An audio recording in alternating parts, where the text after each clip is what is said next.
हमारे बीच कल्की धाम के पीठाधीश्वर जहां भगवान आएंगे, भगवान जहां जहां आ चुके उनका उनका मंदिर तो आप लोगों ने सुना, लेकिन जहां भगवान आएंगे उसके लिए जो संकल्प आपने लिया है वो बहुत ही अभूतपूर्व है। और ऐसा मंदिर मुझे लगता है कि दूसरा 20वीं सदी में नहीं बना होगा। जैसा मंदिर आचार्य प्रमोद कृष्णम जी बना रहे हैं, मैं वहां देख के आया था। 30 एकड़ के परिक्षेत्र में भवन का साइज ही 5 एकड़ का है, और भवन के साइज, उस भवन को बनाने के लिए कम से कम 1000 करोड़ रुपए की जरूरत है। ऐसा संकल्प कोई संत ले तो समझिए कि उसके अंदर की संकल्प शक्ति कितनी मजबूत होगी। आचार्य जी से एक सवाल है कि आपकी नजर में आचार्य जी सनातन क्या है? सनातन की लंबाई और गहराई कितने हजार सालों की है, और सनातन को लेकर के आज इतनी बहस क्यों है, इसकी जरूरत क्यों है? धन्यवाद उपेंद्र जी कि आपने डॉक्टर आलोक कुमार जी की उपस्थिति में ये सवाल मुझसे किया है। और इस सवाल के पीछे जो आपका भाव है उसकी निर्मलता की सराहना करते हुए इसका उत्तर देने का प्रयास करूंगा। देखिए, जितने दुनिया में आप धर्म देख रहे हैं, और मैं चाहूंगा जितने स्टूडेंट्स हैं थोड़ा इस बात को सुने। जितने भी धर्म हैं, जिनको धर्म समझा गया है, ये आदमी की अपनी अपनी आस्था, अपनी श्रद्धा, अपने अकीदे का सवाल है। लेकिन जिनको आज धर्म कहा जा रहा है, उन सब को ऐतिहासिक दृष्टिकोण से अगर देखा जाए तो किसी की अवस्था उपेंद्र जी 500 वर्ष है, किसी की 1000 वर्ष है, किसी की 2000 वर्ष है। दूसरा पॉइंट है कि ये सारे जो धर्म जिनको हम धर्म कह रहे हैं, ये मेड बाय ह्यूमन है, इंसान के द्वारा बनाए गए हैं। और जो इंसान के द्वारा बनाया जाता है उसका मिटना तय है। जो चीज इंसान के द्वारा बनाई जाती है, आदमी के द्वारा बनाई जाती है, उसका मिटना तय है। और धर्म वो होता है जो कभी ना मिटा है और ना मिटेगा। इसीलिए मैं कहता हूं कि ये पंथ, समाज, संप्रदाय हैं। धर्म सिर्फ एक है। पूरी दुनिया में पूरी मानवता का जो धर्म है, प्राणी मात्र का जो धर्म है, वो सिर्फ सनातन है।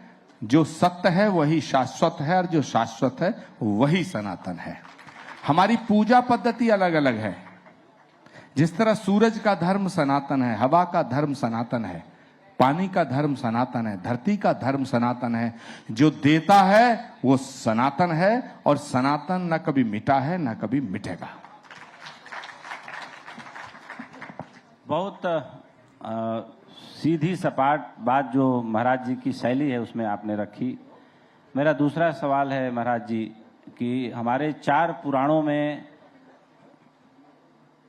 कल्की भगवान के अवतार का जिक्र है। आपने वो बीड़ा उठाया है। माननीय प्रधानमंत्री जी पिछले साल 19 फरवरी को गए थे। उन्होंने बहुत समय वहां बिताया और मंदिर का शिलान्यास किया। आप दोनों ने शिलान्यास किया एक साथ बैठकर। आपको लगता है कि सिर्फ पुराणों में लिखा है इसलिए कल्की भगवान का अवतार वहीं होगा? कई बार पुराणों की भी लिखी बात गलत हुई है आधुनिक युग में। लेकिन मैं चाहता हूं कि आप इस पर गहराई से प्रकाश डालें कि नहीं, पुराणों में किस रूप में लिखा है, कहां कहां लिखा है। क्योंकि जब आप आ रहे थे, आप आने वाले थे, तो मैंने कई लोगों को बताया, तो 1-2 लोगों ने ऐसे पूछा कि ये कहां पर है जगह। हमने कहा संभल में है। तो संभल में कहां पर है? मैंने कहा कि वो महाराज जी आएंगे तो एग्जैक्ट उन्हीं से पूछेंगे कि कैसे है, कहां पे है, उसका लेटीट्यूड मैग्नीट्यूड कहां पे है, वही बताएंगे। देखिए उपेंद्र जी, पहली बात यह है कि पुराणों में जो लिखा है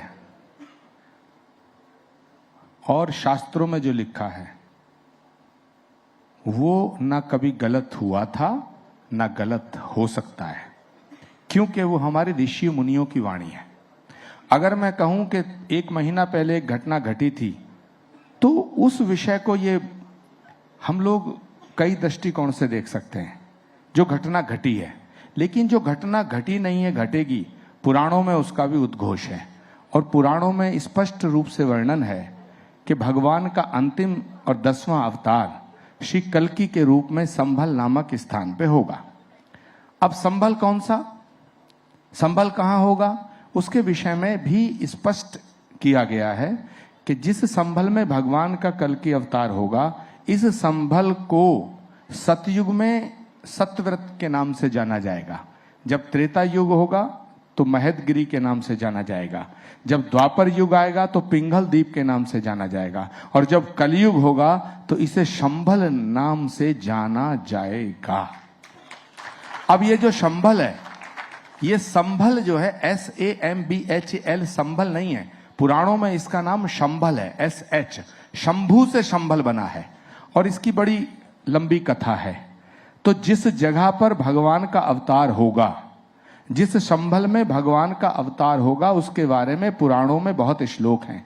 श्रीमद् भागवत के 12वें स्कंद में स्पष्ट रूप से लिखा है। ये जो संभल है ये मैंने नहीं बनाया, ये पुराणों में मेंशन है। संभल ग्राम मुखस्य ब्राह्मणस्य महात्मना भवने विष्णु यशस्य कल्की प्रादुर्भविष्यति यदा चंद्रस्य सूर्यस्य तथा तिस्य बृहस्पति समेशंति एक राशो तदा भवति तत्कृतम संभल ग्राम मुखस्य ब्राह्मणस्य महात्मना। यह स्पष्ट लिखा हुआ कि संभल नामक ग्राम में विष्णुयश नाम के ब्राह्मण के यहां भगवान का पूर्ण अवतार श्री कल्की के रूप में अवतार लेगा। लेकिन श्री कल्की धाम दुनिया में पहला ऐसा धाम है जो अवतार के होने से पहले स्थापित हुआ। बाकी दुनिया में जितने धाम हैं, जितने तीर्थ हैं, वो तब स्थापित हुए जब भगवान आए और आकर चले गए। मैं आपसे पूछना चाहता हूं उपेंद्र जी कि अगर राम अयोध्या में ना आते तो अयोध्या तीर्थ होती? बिल्कुल नहीं होती। कृष्ण मथुरा में वृंदावन में नहीं आते तो मथुरा वृंदावन धाम होता? नहीं होता। अगर गंगा हरिद्वार ना आती, हरिद्वार धाम होता? तो जहां भगवान आया वहां धाम बन गए। जहां भगवान आएगा वहां भी धाम बनना चाहिए। ये प्रस्ताव, ये प्रार्थना, ये आग्रह मैंने भारत के यशस्वी प्रधानमंत्री जी से किया। तो जैसे ही मैंने उनसे ये बात कही कि जहां भगवान आएगा, और ये मैं नहीं कह रहा, पुराणों में लिखा है, तो वहां धाम बनना चाहिए। तो 18 साल की तपस्या, 18 साल के हमारे संकल्प को शक्ति देने का काम भारत के यशस्वी प्रधानमंत्री आदरणीय नरेंद्र मोदी जी ने किया। और उपेंद्र जी, आलोक जी के सामने मैं एक बात और रखना चाहता हूं कि श्री कल्की धाम पहला ऐसा धाम है जो अवतार से पहले स्थापित हुआ। दूसरा, दुनिया में जितने धाम हैं उसमें भगवान के एक एक स्वरूप का एक एक गर्भगृह है। श्री कल्की धाम ऐसा धाम है जहां भगवान के 10 स्वरूप के, 10 अवतार के 10 अलग अलग गर्भगृह होंगे। और मैं आलोक जी से भी आग्रह करता हूं कि भगवान राम के काज सारे आपके हाथों हुए। आपने एक लंबा संघर्ष किया। भगवान जहां आया उसका मंदिर भव्य बन करके तैयार हो गया। अब भगवान जहां आएगा उसका धाम भी बनवाने में मैं आलोक जी का पूरा सहयोग की प्रार्थना करता हूं। बहुत बहुत अच्छा महाराज जी। एक सवाल आलोक सर से, एक भाषण में अजीत डोभाल जी का सुन रहा था जिसमें उन्होंने बोला कि जो शक्तिशाली हुए उन्होंने ही शिलालेखों को दोबारा बनाया और पुराने शिलालेखों को मिटवाया। और उदाहरण भी दिया कि भाई राणा सांगा के नाम पर तो कोई रोड नहीं है, यहाँ पर जो है बाबर के नाम पर, मुगलों के नाम पे हर तीसरे मोड़ पर एक सड़क दिख जाती है।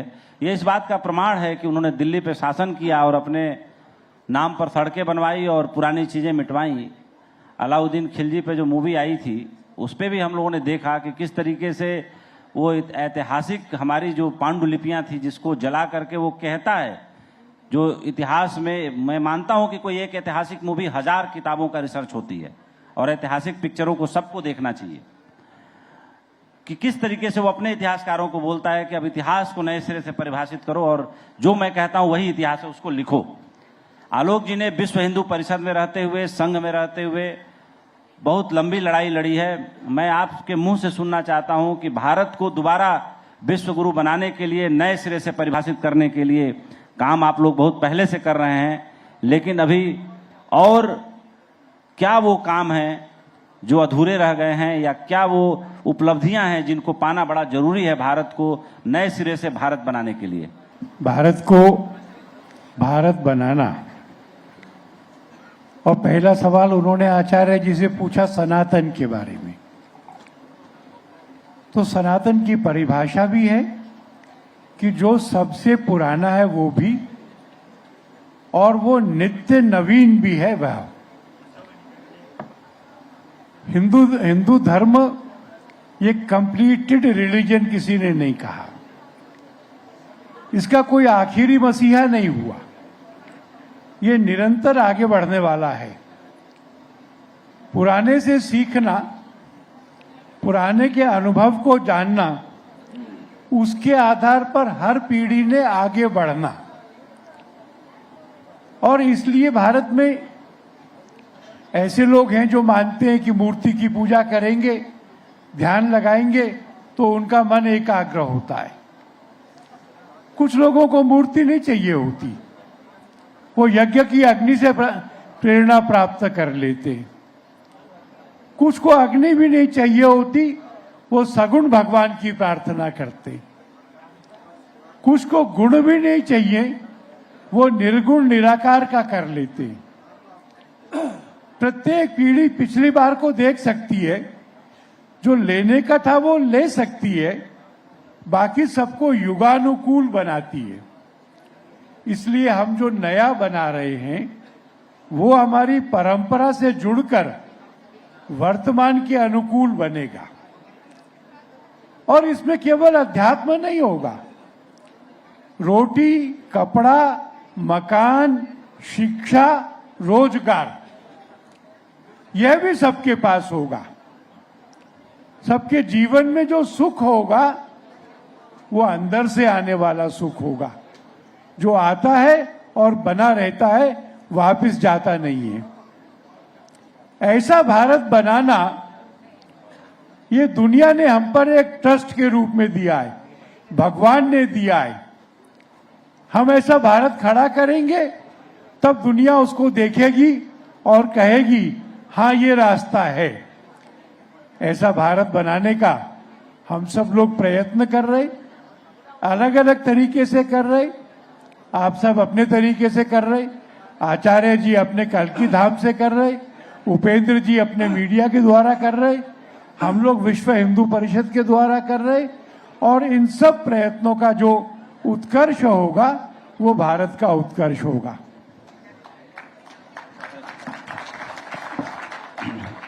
क्योंकि आलोक सर का निवेदन था कि आपको जाना भी है, और मैंने इनसे बोला था कि एक सवाल, लेकिन मेरा निवेदन होगा कि अगर रुकें एक आध सवाल और ले सकते हैं तो अच्छा रहेगा, लेकिन आपको जाना है तो मैं बिल्कुल सर को नहीं रोकूंगा। मैं चाहूंगा कि एक छोटी सी सेरेमनी है, आपको एक स्मृति चिन्ह भेंट करें। जल्दी से स्वागत समिति की टीम जो है इसमें तत्परता दिखाए।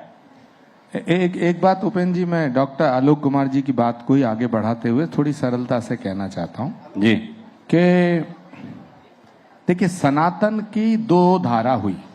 बच्चे थोड़ा और शांति बनाए रखें, बाद में बात कर मैं लेना आप इसलिए लोग। कह रहा हूं कि यहाँ बहुत ही विद्वत जन उपस्थित हैं। सनातन की उपेंद्र जी दो धारा हैं, एक है निर्गुण, एक है सगुण। निर्गुण जो धारा है वो कहती है कि भगवान कभी जन्म नहीं लेता, ना उसकी मृत्यु होती। निर्गुण और निराकार, सामने अनिल अग्रवाल जी बैठे हैं। दूसरी है सगुण, जो ये मानते हैं कि भगवान भी कभी धरती पे आता है। तो जो ये मानते हैं भगवान धरती पे आता है, और कुछ लोग मानते हैं कि भगवान अवतार नहीं लेता, लेकिन जो ये मानते हैं भगवान सशरीर धारण, धरती पे आकर सशरीर नहीं होता है, शरीर धारण नहीं करता है, वो भी ये मानते हैं कि परमात्मा है, एक सुपर पावर है, परम तत्व है। जैसे यहां पर ये बिजली की लाइट जल रही हैं, कोई इसे लाइट कहेगा, कोई इसे ट्यूब कहेगा, कोई इसे बल्ब कहेगा। कोई इसे करंट कहेगा, कोई इसे पावर कहेगा, कोई इसे बिजली कहेगा, कोई ऊर्जा कहेगा, कोई इसे विद्युत कहेगा, लेकिन इस पर कोई फर्क नहीं पड़ता। ऐसे ही परमात्मा था, परमात्मा है, परमात्मा रहेगा। परमात्मा पे कोई फर्क नहीं पड़ता। अरबी में उसे कोई अल्लाह कहता है, पर्शियन में खुदा कहता है, उर्दू में रब कहता है, हिंदी में भगवान कहता है, संस्कृत में परम तत्व कह देता है, परमात्मा कह देता है, इंग्लिश में गॉड कह देता है। परमात्मा पर कोई फर्क नहीं पड़ता, परमात्मा पे नहीं पड़ता। लेकिन फर्क तब पड़ता है जब व्यक्ति कहता है कि मैं ही ठीक हूं। तो मुझे लगता है कि दुनिया के जितने भी धर्म हैं, ये धर्म नहीं है, ये संप्रदाय हैं, मत हैं, मतांतर हैं, और ये सभी समाज हैं। धर्म यदि कोई है पृथ्वी पर, वो सनातन है और सनातन ही रहेगा। That's it.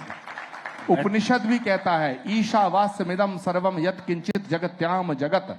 तो जहां से यात्रा शुरू होती है और यत्र तत्र सर्वत्र, तो यत्र तत्र सर्वत्र का मतलब है यहां भी है, वहां भी है, हर जगह है। तो जो मूर्ति पूजा नहीं करते हैं, जो नहीं मानते हैं कि भगवान सशरीर धरती पे आता है, वो भी ये मानते हैं कि परमात्मा हर जगह है। तो जब परमात्मा हर जगह है तो हमने उसे राम में देखा, हमने उसे कृष्ण में देखा, हम उसे कल्कि में देखने की कोशिश कर रहे हैं। यही सनातन है। बहुत शानदार आचार्य जी, और तालियों की गड़गड़ाहट बताने के लिए काफी है कि लोग आपको कितना सुनना चाह रहे हैं। उपेंद्र सर, वो मैं जस्ट एक छोटी सी बात कह के वो सेरेमनी शुरू करूंगा। और केएम आप बिल्कुल ना घबराएं, हम जंगल में नहीं बैठे हैं, सही जगह पे बैठे हैं। शेर भालू नहीं आएंगे यहाँ। जो आचार्य जी बोल रहे थे, आप लोगों को एक डेटा बता देता हूं कि दुनिया में 300 धर्म हैं, 3000 उपधर्म हैं, और 3000 उपधर्मों के 3 लाख संप्रदाय हैं, और 3 लाख संप्रदायों के छोटे बड़े मिला के 9 लाख जो है सेक्ट, उप सेक्ट और तमाम चीजें हैं। तो दुनिया बड़ी अनूठी है। जो कहा जाता है कि ईश्वर का ना आदि है ना अंत है, ठीक उसी तरीके से संप्रदायों का, मतों का, मतांतरों का आदि है ना अंत है। ये है, रहेगा और चलता रहेगा। आलोक जी का एक सेरेमनी हम छोटा सा करेंगे। महाराज जी आप भी आए।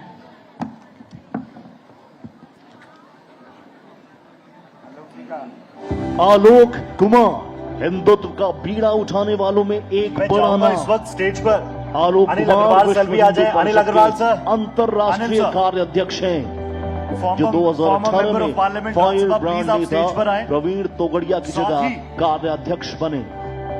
इससे पहले पावर ये गिल्ड के राष्ट्रीय डायरेक्टर स्वयंसेवक विनीत महाता संघ जी हमारे साथ दिल्ली हैं। प्रांत के विनीत जी सह प्लीज आप भी आ जाए संचालक स्टेज रहे। पर, अगर आप तक मेरी आवाज पहुंच रही है। मृदुभाषी आलोक कुमार बीजेपी में प्रशिक्षण प्रकोष्ठ के राष्ट्रीय संयोजक के साथ और भी कई बड़े पदों पर रह चुके हैं। इसके साथ ही दिल्ली हाईकोर्ट के सीनियर एडवोकेट भी हैं। मूल रूप से यूपी के बदायूं जिले के बिसौली गांव के निवासी आलोक कुमार जमीनी तौर पर काम पावर करने गिल्ड के लिए ट्रेजरों के मशहूर अगर है। प्रतिनिधि यहाँ पर हो तो राजनीतिक प्लीज वो करियर भी के स्टेज पर आ शुरुआती जाए। दिनों में आलोक कुमार दिल्ली विश्वविद्यालय के अध्यक्ष और दिल्ली विधानसभा के उपाध्यक्ष रहे।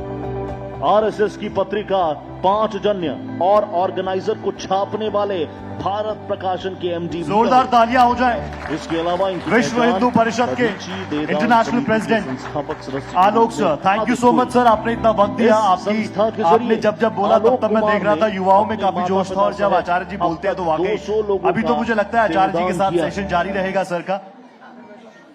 Thank you so much Alok sir, thank you so much, thank you so much. और क्योंकि बात आध्यात्म की हो रही है और उपेंद्र सर के बारे में भी हम सब जानते हैं, तो वापस एक बार फिर से Upendra sir, over to you, stage is yours sir.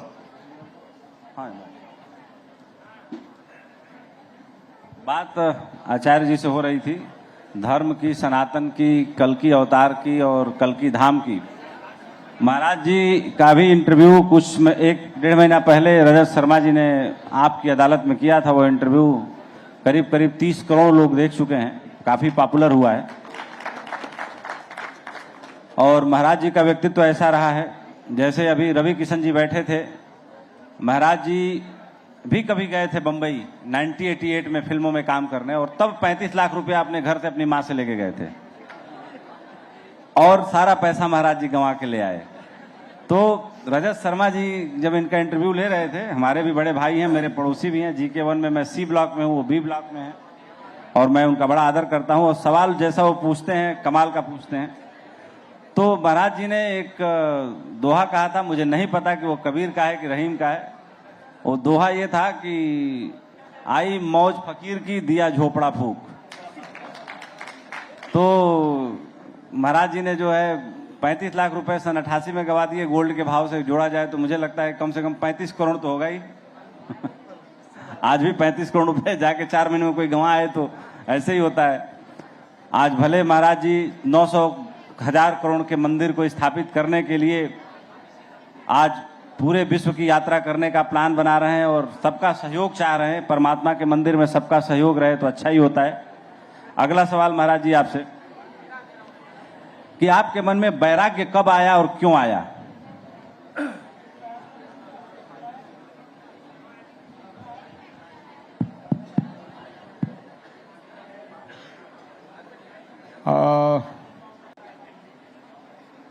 देखिए उपेंद्र जी, जब इंसान को जब तक दुनिया से उम्मीद होती है,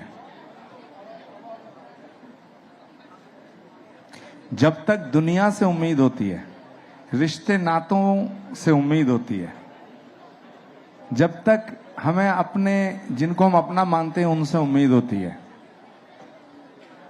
तब तक हम लोग ग्रस्त का जीवन जीते हैं। जब हम एक परिवार को अपना संसार मानते हैं, पूरी दुनिया मान लेते हैं, तब तक हम ग्रस्त हैं। और जब हम पूरी दुनिया को, पूरे संसार को अपना परिवार मान के हम सबसे उम्मीद छोड़ देते हैं और सिर्फ परमात्मा की शरणागत हो जाते हैं, तो वैराग्य आ जाता है। दूसरी बात यह है, अगर इसको सरल शब्दों में कहूं तो मुझे लगता है कि हम सब मिट्टी हैं। मिट्टी को पता नहीं होता है कि उसका क्या बनाएगा कुम्हार, बनाने वाला कोई और है। हम मिट्टी हैं, तो ये कुम्हार का फैसला है कि वो किसको क्या बनाना चाहता है। ये कुम्हार तय करता है कि इस मिट्टी से डॉक्टर उपेंद्र राय बनाएगा और इस मिट्टी से आचार्य प्रमोद कृष्णम बनाया जाएगा। ये कुम्हार का फैसला है। महाराज जी, लोगों की जिज्ञासा होती है, चूंकि आप इस समय दुनिया का सबसे भव्य मंदिर स्थापित करने जा रहे हैं, जिसके लिए 50-50 टन की शिलाओं का अंबार लग गया है वहाँ संभल में, आपने जहाँ अपना पीठ बनाया है, या जहाँ पे पुराणों के हिसाब से कल की अवतार होगा। आपने राजनीतिक जीवन में भी बहुत लंबा कैरियर देखा। आप हमारे यहाँ बैठे लोगों को, और भारत एक्सप्रेस पे लाइव हम जा रहे हैं इस समय, आपको राजनीति में आने की प्रेरणा कैसे मिली? और आपने, मुझे जानकारी मिली थी कि आप संजय गांधी के भी बड़े करीबी दोस्त रहे और उनके साथ भी काम किया। कांग्रेस के करीब दर्जन भर नेता जिनको लोग जानते हैं, जो अच्छी पोजीशंस पे रहे, आपने सबके साथ काम किया। आप प्रधानमंत्री जी से मिलने गए रजत जी के इंटरव्यू में, तो भी आपने जिक्र किया उस मुलाकात का कि कांग्रेस में रहते हुए, कांग्रेस को सपोर्ट करते हुए आप सिंपैथाइजर थे। आपने प्रधानमंत्री जी के खिलाफ बहुत कुछ बोला, लेकिन प्रधानमंत्री जी ने बड़ी उदारता और बहुत बड़ा मन दिखाया। आपके फंक्शन में पूरे मन से आए और पूरा समय दिया वहां पर। इस सब आपने राजनीतिक कैरियर के बारे में, प्रधानमंत्री जी से मुलाकात के बारे में थोड़ा हमारे दर्शकों को और इस सभागार में उपस्थित लोगों को जरूर बताएं। देखिए, मैं छात्र जीवन से छात्र राजनीति में आ गया था और 16-17 साल की उम्र थी मेरी जब मैं 11वीं में पढ़ता था। उस समय देश के एक बहुत बड़े नेता हुए हैं राजेश पायलट जी। राजेश पायलट एमपी बने थे 1980 में, और उन्होंने राजीव गांधी जी से हमारी मुलाकात कराई। तो हम सरकार के खिलाफ लिखते थे, गजल लिखते थे, भाषण दिया करते थे छात्र राजनीति में। और छात्र जीवन में सभी छात्र लगभग क्रांतिकारी होते हैं। उपेंद्र जी, आप भी क्रांतिकारी रहे होंगे, अनिल जी आप भी क्रांतिकारी रहे होंगे। रिवोल्ट करता है छात्र, और वो क्यों, कब, कैसे सवाल करने का साहस रखता है। तो हमें जब राजीव गांधी से हमारी मुलाकात हुई तो हम बहुत छोटे थे, लेकिन राजीव गांधी जी का जो व्यक्तित्व था, इतना शानदार था और उनका जो स्वभाव था और उनका जो बात करने का तरीका था वो इतना अच्छा था, इतना दिल को भाया कि हम आजीवन उनके होने का संकल्प ले बैठे और हम कांग्रेस के साथ खड़े हो गए।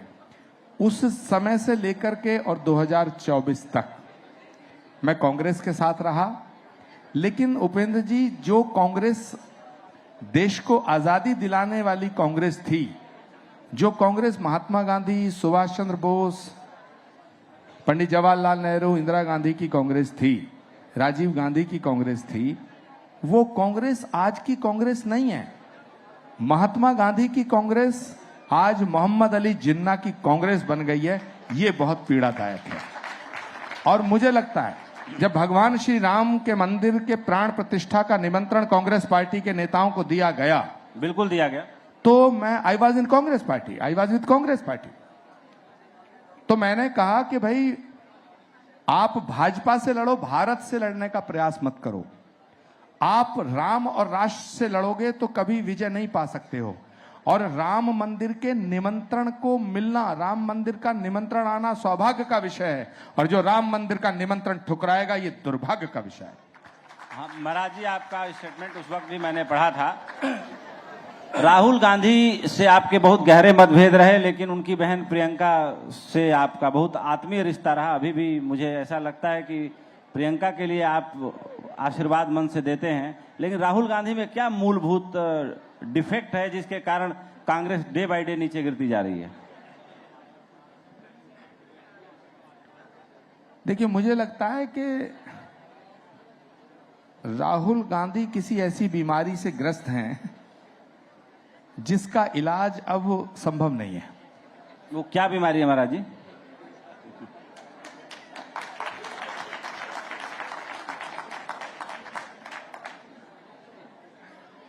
अब बीमारी क्या है?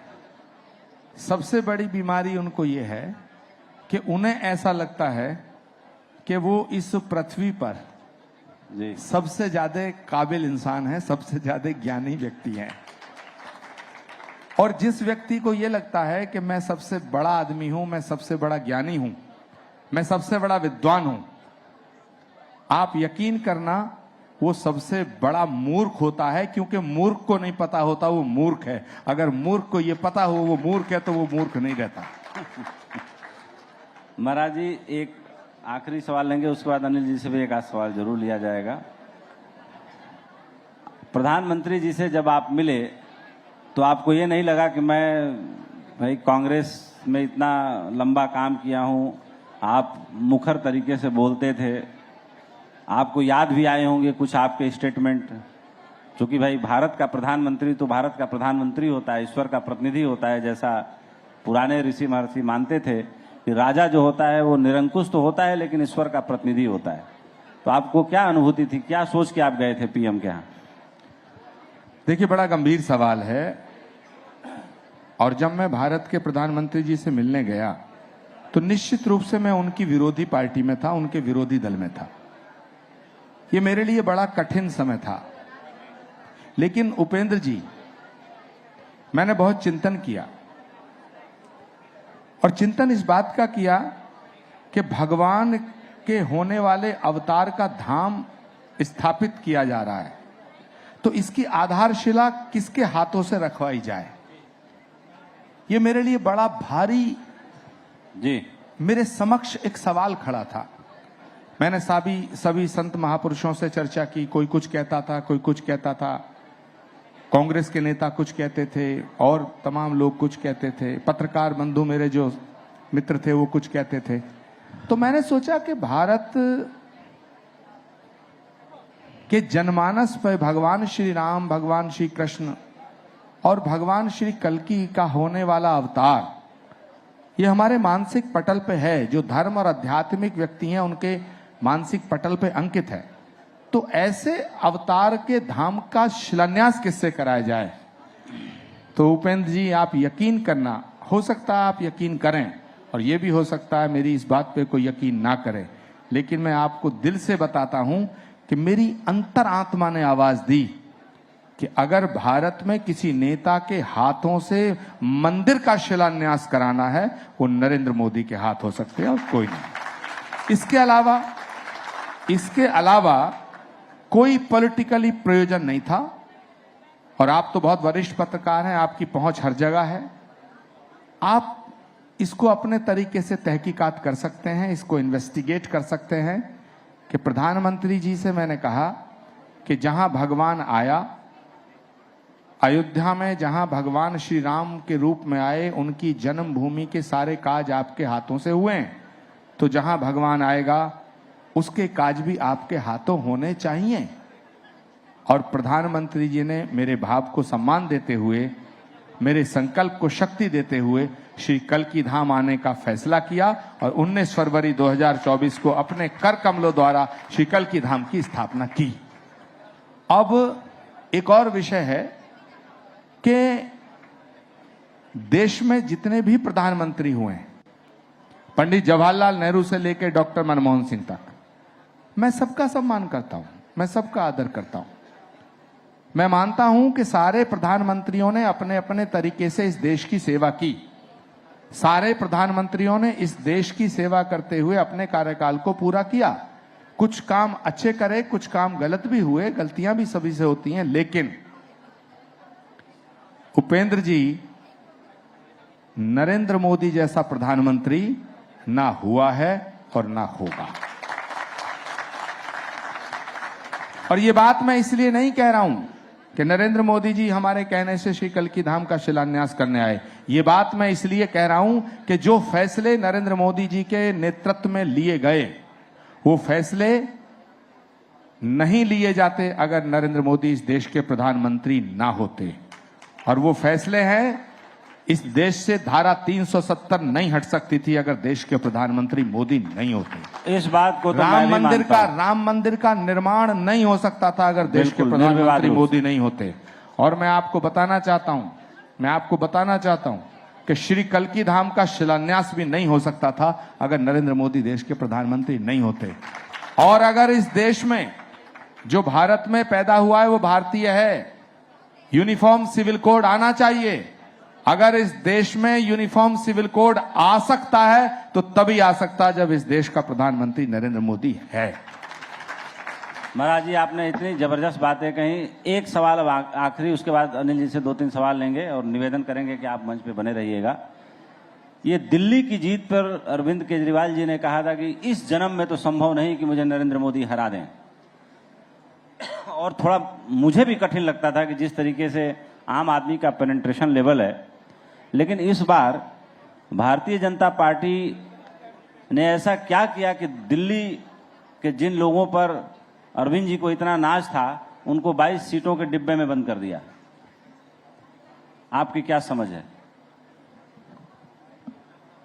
देखिए, मुझे लगता है कि अरविंद केजरीवाल जी को देश की जनता एक नई राजनीति के रूप में देखना चाहती थी कि वो एक नई राजनीति की शुरुआत करेंगे। बहुत से कारण हैं उनकी हार के, लेकिन जो मुख्य कारण मुझे नजर आता वो ये है कि जिन नेताओं को वो चोर कहते थे, जिन नेताओं को वो डकैत कहते थे, जिन नेताओं को लुटेरा कहते थे, जिन नेताओं को भ्रष्ट कहते थे, उन्हीं नेताओं के साथ मिलकर लोकसभा चुनाव लड़ा तो देश की जनता को ये अच्छा नहीं लगा। दूसरी बात, एक सेंटेंस में अगर कहूं तो दिल्ली का चुनाव नहीं, हरियाणा, महाराष्ट्र, उसके बाद दिल्ली, इसका मतलब है कि मोदी का जलवा कायम है। महाराज जी, आपके शब्दों में असर रहे ऐसे ही जैसे रहता है। अनिल जी हमारे साथ बैठे हैं, राज्यसभा में आप सांसद रहे, बहुत बड़े शिक्षाविद हैं, एजुकेशनिस्ट हैं, बड़े बड़े इंजीनियरिंग इंस्टीट्यूट, मेडिकल कॉलेज, तमाम कॉलेजेस की स्थापना की है आपने।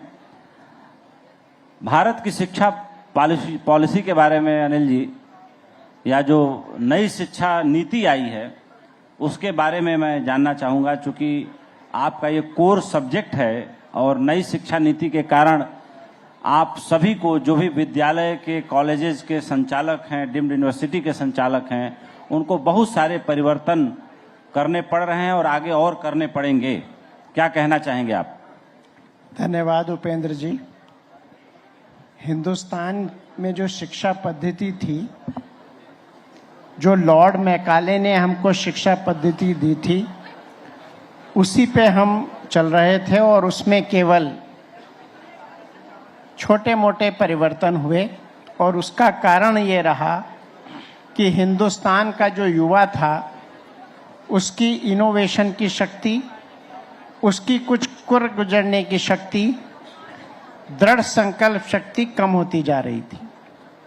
माननीय प्रधानमंत्री श्री नरेंद्र मोदी जी ने ये महसूस किया और बहुत मैराथन मीटिंगें हुई। कई मीटिंगों में मैं खुद भी मेंबर पार्लियामेंट के तहत के वजह से सदस्य रहा।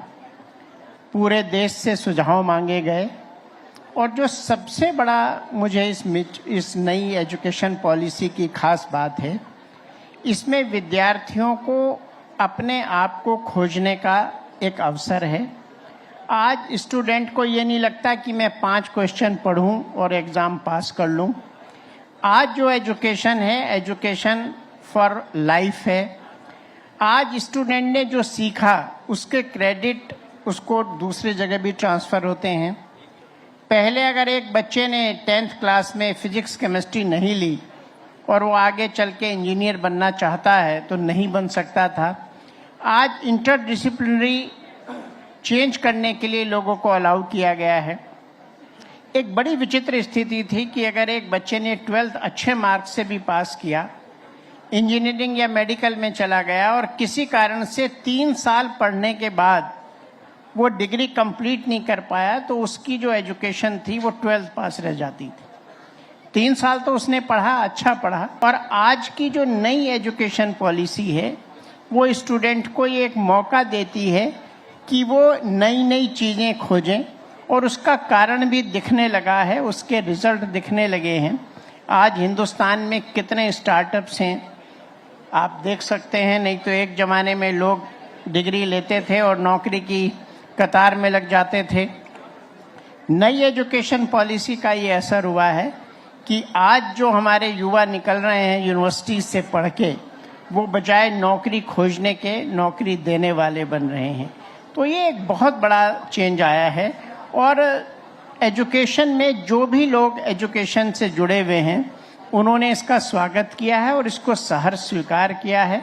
उसके और सुखद परिणाम आने वाले समय में होंगे। बहुत अच्छा नई शिक्षा नीति पैनल जी ने बात रखी। और जो उसका एजुकेशन में जो 3 साल 4 साल का जो ड्रॉप आउट्स होते थे, उसके क्रेडिट की बात और तमाम चीज़ें, आगे भी आपसे चर्चा जारी रहेगी। सवाल मैं लूँगा, लेकिन एक सवाल आचार्य जी से मैं लेना चाहता हूँ। आचार्य जी, आपके ऊपर रिसर्च कर रहा था तो पता चला कि 32 साल आपने लगभग कांग्रेस के साथ गुजारे। कल राहुल गांधी को अपनी गलती का एहसास हो और आपके घर कल्की धाम पहुंच जाए और बोले कि गुरुजी गलती हो गई, चलिए वापस तो आप क्या करेंगे? तो आप क्या करेंगे?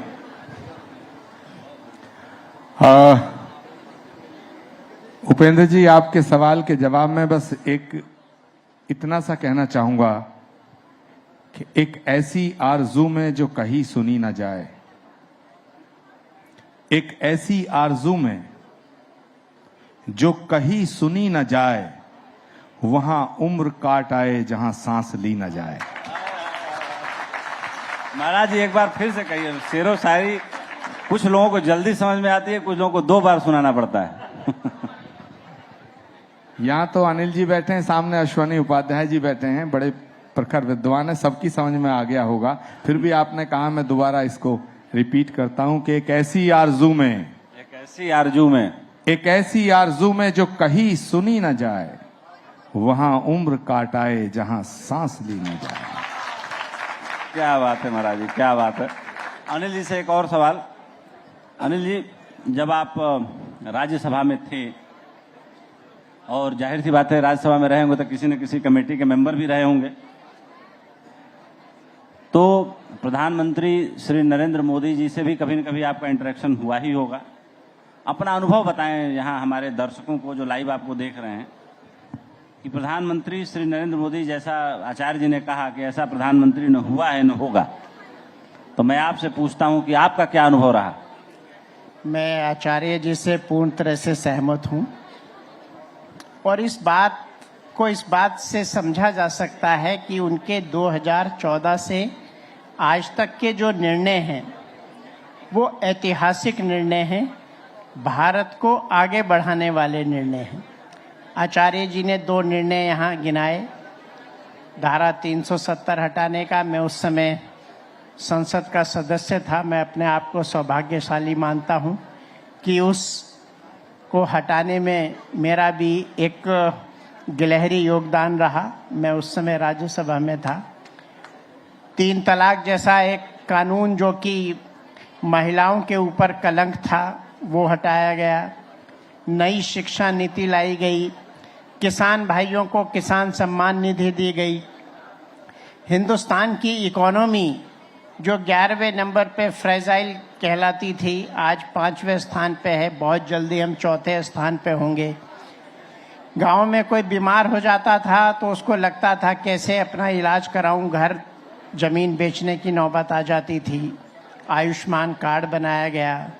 इंफ्रास्ट्रक्चर पे उतना पैसा खर्च किया गया शायद जितना कांग्रेस के पूरी 5 वर्षीय योजना में भी नहीं होता था। उससे आज आप देखिए हाईवेज, एक्सप्रेसवेज कितने बेहतर हुए हैं, मेडिकल कॉलेज कितने बेहतर बने हैं, कितनी बड़ी संख्या में हुए हैं। IIT, IIMs की संख्या बढ़ी है, यूनिवर्सिटी की संख्या बढ़ी है, एयरपोर्ट की संख्या बढ़ी है। किसानों को उनके किसान सम्मान निधि के साथ फसल बीमा योजना बहुत अच्छी तरह से चल रही है। किसान भाइयों को फर्टिलाइज़र आज भी उसी कीमत पे मिल रही है जो कभी मिला करती थी, और जबकि विश्व भर में फर्टिलाइजर्स के दाम बहुत अधिक हुए हैं। ये सारे निर्णय ऐसे हैं। आप देखिए 80 करोड़ लोगों को लगभग मुफ्त अनाज दिया जा रहा है कोविड के बाद। आपने देखा हिंदुस्तान में अगर कभी पहले कोई आपदा आई तो हम लोग देखते थे विदेशी मदद की तरफ। इस बार कोविड जैसी आपदा आई तो हमने वैक्सीन बना के न केवल अपनी आबादी को संरक्षित किया, उनको बचाया, हमने दुनिया को भी वैक्सीन भेजी। तो आज पूरे विश्व में भारत का जो डंका बज रहा है, भारतीयों ने जो करके दिखाया है, ये अपने आप में अद्भुत है। माननीय प्रधानमंत्री जी ने जो नागरिकों के लिए एक मार्ग प्रशस्त किया, यही जनता पहले भी थी, वही जनता आज भी है, वही प्रोफेसर पहले थे, वही डॉक्टर्स पहले थे, वही ब्यूरोक्रेसी थी। लेकिन जब नेतृत्व परिवर्तन हुआ, उनको सही गाइड मिली, आज उन गाइडलाइंस के वजह से हिंदुस्तान एक बड़ी शक्ति है। एक ऐसा देश है जिससे हिंदुस्तान के साथ रशिया, अमेरिका दोनों संबंध रखना चाहते हैं। चाइना से हमारे बॉर्डर डिस्प्यूट हुए हैं, लेकिन वो भी हमसे संबंध सुधारना चाहता है। तो ये माननीय प्रधानमंत्री जी का करिश्माई नेतृत्व है। और जो आचार्य जी ने कहा उसको मैं पुनः दोहराता हूँ, शायद ऐसा प्रधानमंत्री न पहले हुआ न आने वाले समय में होगा। हमारी टीम बार बार इशारा कर रही है क्योंकि आगे जो सेशन होने हैं वो बहुत प्रतीक्षित हो गए हैं, थोड़ा टाइम आगे बढ़ गया है। मैं आचार्य जी यहाँ आए, अनिल जी आप भी आए, आप दोनों का बहुत गहरा धन्यवाद, दिल की गहराइयों से धन्यवाद करना चाहता हूँ। और जो रिसेप्शन कमेटी की टीम है, चाहता हूँ कि जल्दी से वो एक सेरेमनी के लिए स्मृति चिन्ह और शॉल लेकर आए ताकि इस सेशन को अंतिम रूप दिया जा सके। तो जोरदार तालियां हो जाए। काफी शानदार ये सेशन रहा। जब मंच पर उपेंद्र जी हो, आचार्य जी हो, अनिल जी हो, तो ऑब्वियसली इसी तरीके की बातें आनी थी।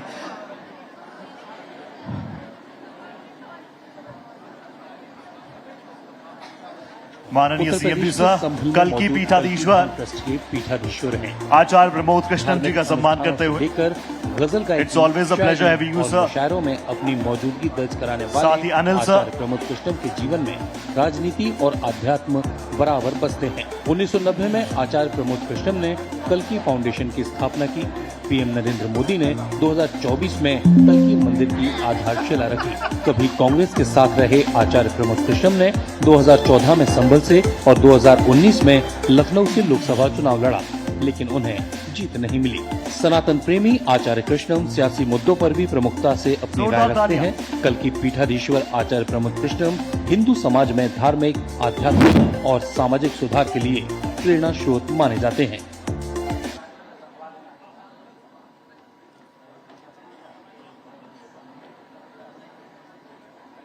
तो भारत एक्सप्रेस की ये मेगा कॉन्क्लेव लगातार जारी है, दिल से बात हो रही है।